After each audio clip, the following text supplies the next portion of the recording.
Silence in social settings often creates discomfort because humans expect shared acknowledgement when occupying the same space.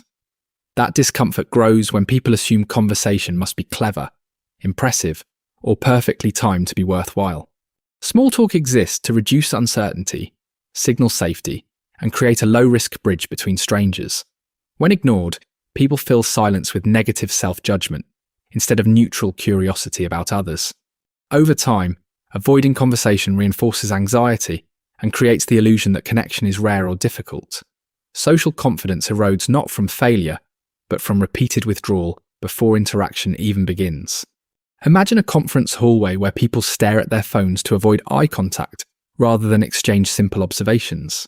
That avoidance keeps everyone isolated despite shared context, shared goals, and shared physical space. This video walks through practical ways to start, sustain, and exit conversations without pressure or performance. Inspired by The Fine Art of Small Talk by Debra. Subscribe for more clear frameworks that make everyday conversations easier. Social confidence is not a fixed trait, but a skill shaped by preparation and repeated exposure. The mechanism is reducing uncertainty by knowing what to say before pressure appears. Prepared topics remove the mental scramble that causes panic at the start of interactions. Without preparation, people rely on personality myths that label them as introverted or bad at conversation. Those labels prevent practice and reinforce the belief that social ease belongs to others. Prepared speakers enter conversations with options instead of hoping inspiration appears. Some people keep mental lists of neutral topics tied to environment, events, or shared context. That preparation allows attention to shift from self-monitoring toward listening and engagement. Choose 2 or 3 safe topics before events so openings feel available rather than forced. Preparation turns conversation from performance into participation by lowering emotional risk. Conversation openings are most effective when they focus on shared surroundings rather than personal brilliance. The mechanism uses observable context to create relevance without demanding emotional investment. Comments about location, event purpose, or shared activities lower the entry barrier. Questions work best when they invite description instead of judgment or self-disclosure. Overly clever openings increase pressure and often stall natural responses. Simple observations signal awareness and openness rather than insecurity. At a seminar, someone might ask another attendee how long they have worked in the field. That question invites storytelling without forcing personal exposure. Begin with what is visible, neutral, and shared to establish conversational footing. Reliable openings reduce fear because success depends on structure, not charisma. Listening can determine whether a conversation ends with small talk or deepens into a meaningful exchange. The key is to respond to content rather than planning your next line. Follow-up questions show interest and encourage the speaker to elaborate. Interrupting or redirecting too quickly can shut down the flow of conversation. Many conversations fail because listeners focus on sounding interesting rather than being present.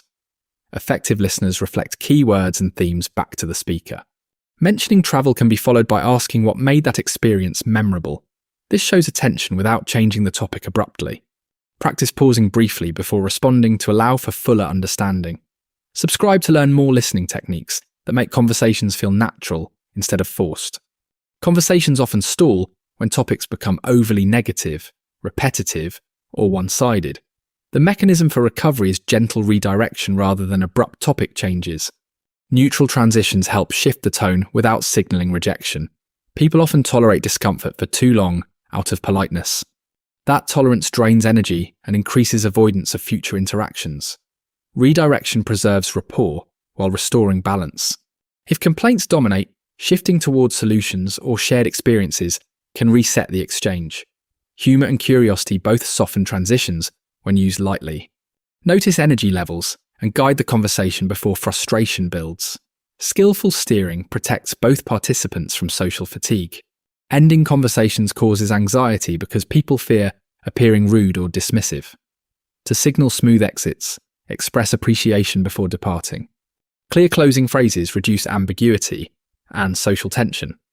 Lingering too long often creates more discomfort than leaving early. Planned exits prevent resentment and preserve goodwill. Respectful endings acknowledge the interaction without excessive apologies. A brief reason followed by appreciation keeps the tone positive. Practicing exits makes them feel routine instead of dramatic. Decide on exit phrases in advance to avoid freezing in the moment. Graceful endings make future interactions easier rather than strained. Small talk becomes powerful when treated as a learned system rather than a talent. Skills improve through repetition, reflection, and gradual exposure. Avoiding interaction reinforces fear, while practice builds familiarity. Each successful exchange reduces uncertainty about future conversations. Over time, confidence emerges from evidence, not self-talk. Consistent practice shifts identity from avoidance toward participation. Start with low-risk settings to build momentum. Skills compound when preparation, listening, and exits work together. Conversation stops being something that happens to you and becomes something you manage.